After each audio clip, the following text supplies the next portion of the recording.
కుటుంబ సమస్య, పిల్లల సమస్య, మన సమస్య, ఏమండి? మన ఒత్తిడి, ఆర్థిక పరిస్థితులు, ఇలా ఎన్నో ఉంటాయి ప్రేమ. దాని వలన మనం సంతోషాన్ని కోల్పోతాం. అలాంటి సమయంలో ఇదిగో మనస్సాక్షికి వినబడే ఒక మాట, దప్పుకున్నారా నా యొద్దకు రండి, రండి. ఆ మనస్సాక్షికి ఆ మాట వినబడగానే నువ్వు పరుగు పరుగును వచ్చావు చూడండి. వచ్చేటప్పుడు ఆయన చెప్తుంటున్న మాట ఏంటో తెలుసా? ఇంతవరకు నేను పిలవకమును, నేను నీ హృదయం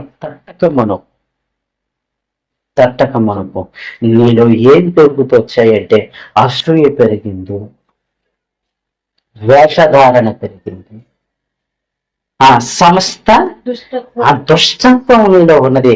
వాటిని మానేయండి. ఎందుకంటే మీరు పెద్ద అయినప్పటికీ శిశువులా మారిపోండి. అప్పుడే పుట్టామనుకోండి. దేవుడిలోకి వచ్చే వాళ్ళు ఎలా అనుకోవాలట? ఇప్పుడే మనం పుట్టామురా, ఇక నాకు ఏ వద్దు, పాత కక్షలు వద్దు, పాత గడవలు వద్దు, పాత మాటలు వద్దు, ఇక పాత బ్రతికే నాకు ఇక వద్దు అనుకుని వాటిని మాని ఇక వాక్యాన్ని నువ్వు అపేక్షించాలి అంటున్నాడు. చూడండి, ఏం చేయాలట?